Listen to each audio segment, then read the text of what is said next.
Hey guys, welcome back. Sorry I've been in a hiatus. Been kind of gone for a little bit, but we are in March weather. It is March now, and not gonna lie, the weather kind of sucks. It got really warm in February, which is kind of scary for here. You know, I was thinking, wow, summer's gonna come really soon. We're gonna get a rainy season, and then Japan basically went, haha, gotcha, and it is freezing again. So wind has been really crazy, talking 20-30 kilometers an hour, but today, for whatever reason, it's dead. So I'm gonna go out there, I'm gonna try my luck. We just crossed the bridge into hirado in Nagasaki prefecture. I'm about to take the left and go to the southwest side. Try my side over there, see if there's any kingfish, any snapper, anything good. I'm not really expecting too much. This is the time period of the year where it's kind of in about a month or so it's really going to pick up because water's changing.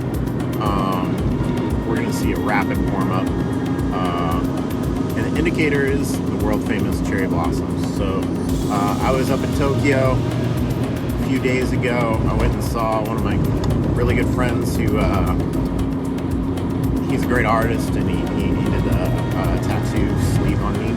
And his sensei, because he trained here in Japan and went back to Italy, he spent some time with him, and he got the back of his head tattooed, which is insane. But he's got a whole bodysuit, so hey, good on you. I can't do that. But anyways, other than that, you know, taking small trips here and there and trying to spend some time with the family, because the weather is cool. But we're back at it today. We'll see what we can get. I'll try and point out some stuff. I got a couple new lures because spring sales started, and yeah, let's go have some fun.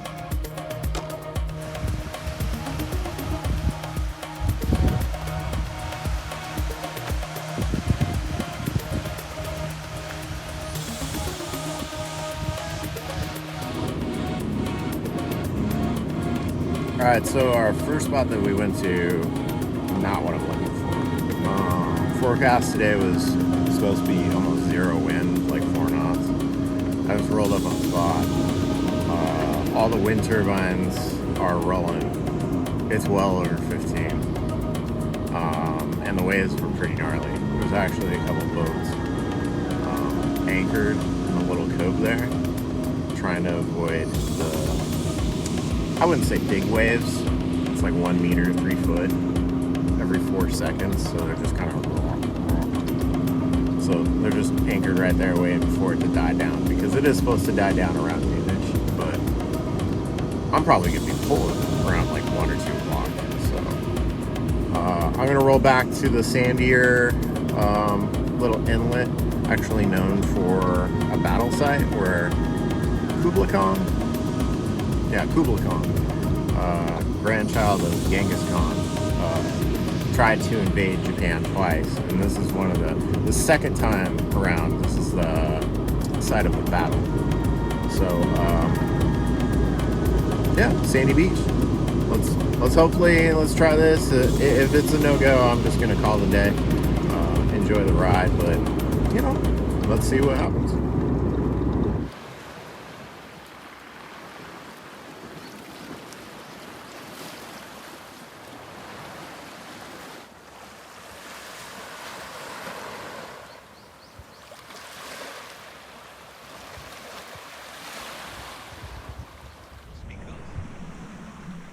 Alright guys, so I'm all set up here. I'm about to launch, and I made a very rookie mistake since I am a fatty. Yes, very large. I tried to launch too early, so as you can see here, I get stuck. A little embarrassing, it happens to us all, but to be honest, I'm not really used to launching.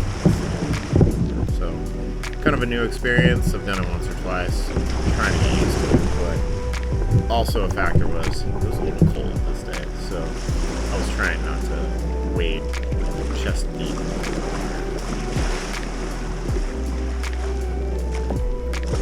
So for the historical fact of the day, like I was saying, so this is one of the 5 beaches that the Mongols tried to invade Japan. There's one on the other side of Hirado, and near Fukuoka, the largest city in Japan, there's another sandy beach where they did land. The Mongols tried to invade Japan twice, famously in 1274 and 1281. In 74, they were stopped by typhoons because, as I've said multiple times, the currents and the winds are absolutely insane. So that's why I use absolutely windy tides for fishing.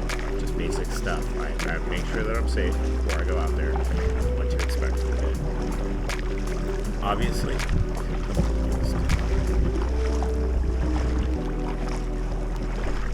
So as you can see, I'm making my way out here. On the left-hand side, there's a rock structure that breaks off. Because it was low tide, that's actually revealed. During high tide, that isn't. But past that point, there's a rapid drop-off in depth. The area that I was in right now was anywhere from 8 to 10 meters, so maybe 30 feet. Past that point, I was in the 20, 30, 40, and I even saw at one point a 50 meter. So we're talking 200, 100 foot of water. It's pretty deep. So lots of possibilities in that area. I hadn't been in this area before, so I was really charting around. I'm looking to upgrade my radar later this summer so I can have a radar that has maps. That might be really crucial because at this point I've been basically kayaking blind, asking locals, making some connections, which is always good, but it's nice to know what you're actually in for and to see some points where you can go for. When I was at the deepest point here, I could actually see Itsuki and Itsuki Island Bridge. Because I was towards the top western point of Hirado Island. It was also in a covish area because of the mountains you can see there were kind of protecting me from the winds. And I was really aware of the weather conditions, even though it said it was supposed to be nothing. I was really watching it because I knew at any second it could really pick up. It could be bad if you're not prepared for that.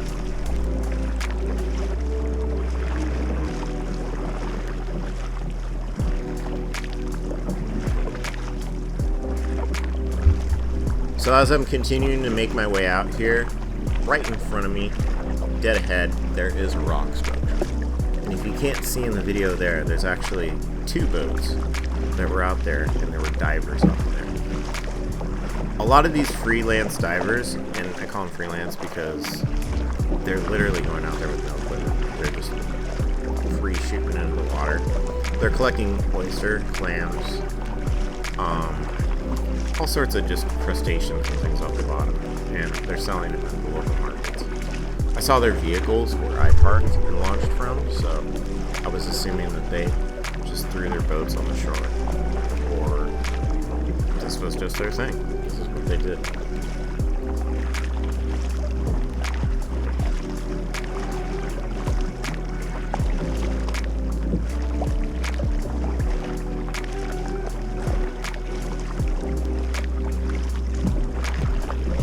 So I wanted to do something here.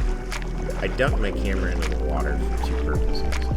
Number one, I wanted to see the clarity of the water because I did check it on my phone. It was linked up to my GoPro. And number 2, I wanted to see the amount of plankton in the water. It's really crucial around this time of year, especially here in Nagasaki prefecture, to look at those 2 types of things because it has been raining on and off, and that's going to, the clarity of the water is going to depend on the type of color that I'm going to fish with. And number 2 is plankton. Plankton draws bait fish, and I want to see how much plankton there is in the water, especially in this area since I've never been here before.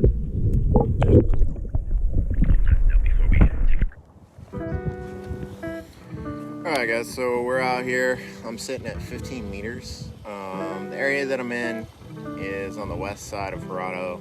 It is pretty rocky today, as you can tell in the background.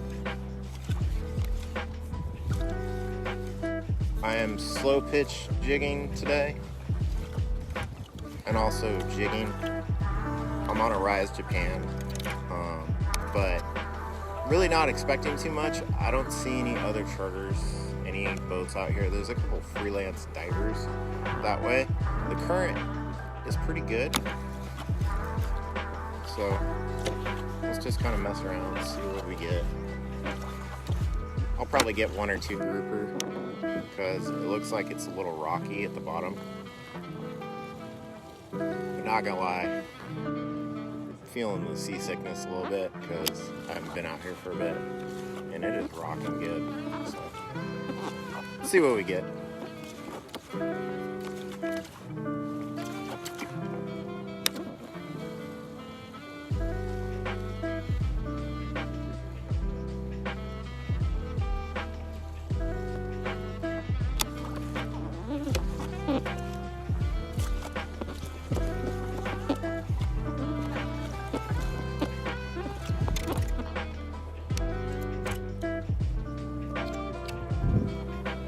Just so you guys see what I'm working with.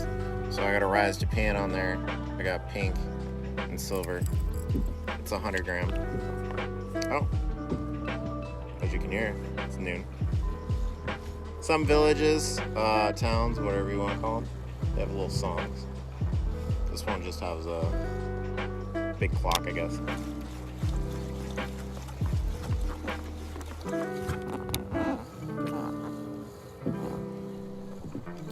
So as you can see, I'm using varying techniques as when it comes to speed. Sometimes I'm gonna jig very slowly to try and mimic something that's dying, and other times I'm doing something a little faster. For me, what I've found, especially in the Hirado and Kitsuki area, during the summer months, fast jigging is where you get your money worth. But because we're in springtime, and we're no longer in those slow, long winter months, I really don't know what to do. So I'm gonna vary from slow to fast, fast to slow, and constantly change up colors. Because as you saw, just with that little dip, the water clarity isn't all what it's cracked to be right now. Come summertime, it is crystal clear.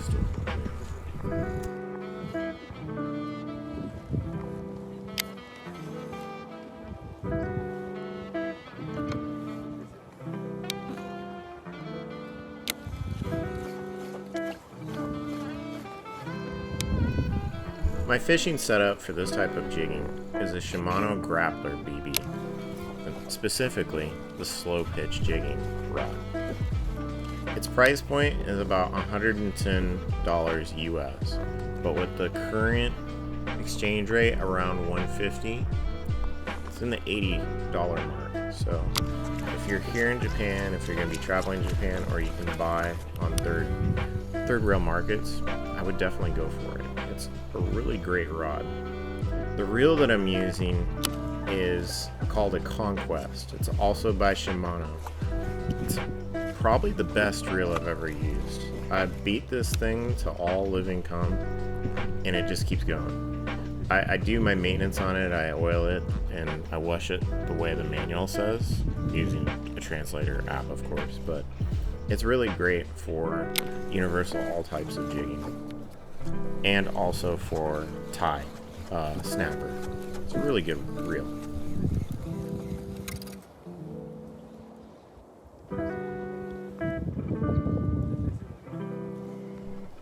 The weather on this day wasn't what it was forecasted to be, but I can't really complain. It was a really nice day, especially because we had been going through a cold spell and getting a lot of nasty rain and wind, so it was nice to get out on the water. I even got a special guest that I hadn't seen in a while, aka the sun.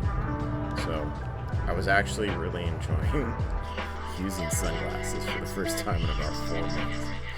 Sorry, it's really hard during the winter months to get any just type of warmth, especially here in Japan.